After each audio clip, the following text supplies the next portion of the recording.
Hello, you are listening to an article from webmobile.com.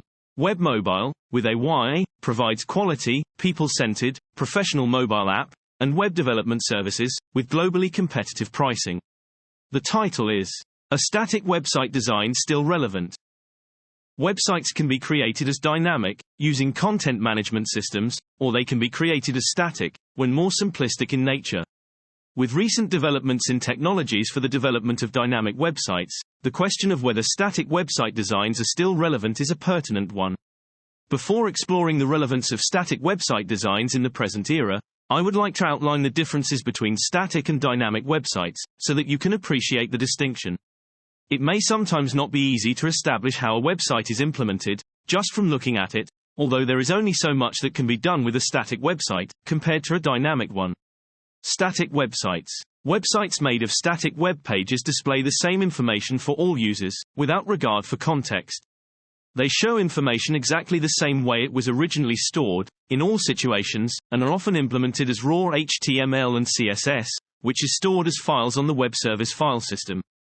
HTML is the design language of the web that determines the structure of web pages, while CSS is the design language of the web that determines style.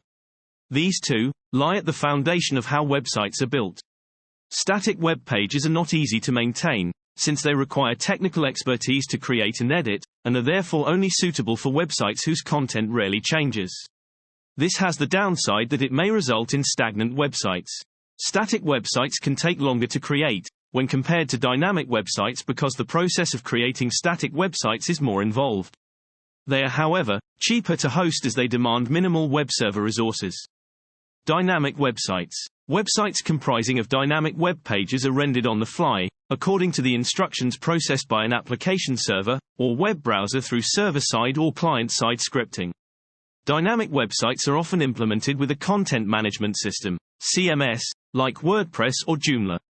A dynamic language such as PHP or JavaScript is used to convey instructions to the web server or web browser to assemble the web page, every time it is requested according to set parameters that may vary according to context.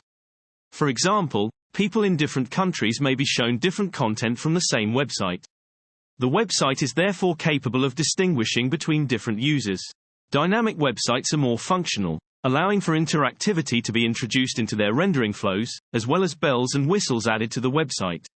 They are more functional, enabling more to be done on the website according to preset conditions. Dynamic websites are much easier to update when compared to their static counterparts, requiring little to no technical expertise. However, hosting costs are higher for dynamic websites, when compared to static websites, since they require more web server resources. A matter of needs and requirements.